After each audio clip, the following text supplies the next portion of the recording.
તો પ્રદીપ ગુરુના પાખંડ અંગે વધુ એક ખુલાસો થયો છે। પ્રદીપે આશ્રમ માટે યોગી ચોકની મહિલાઓ પાસેથી પૈસા ઉઘરાવ્યાનો દાવો છે। પાટીદાર આગેવાન મહેશ વાઘાણીએ આક્ષેપ કર્યો છે અને પ્રદીપે અલગ અલગ સતીઓના નામે ગ્રુપ બનાવી મહિલાઓ પાસેથી ફાળો ઉઘરાવ્યો હતો।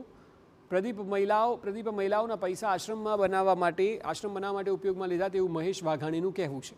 મહેશ વાઘાણી અને તેના ગ્રુપે અગાઉ પણ પ્રદીપનો વિરોધ કર્યો હતો। પ્રદીપે ઝેરી દવા પીને ખોટા કેસો કર્યાનો પણ આક્ષેપ છે।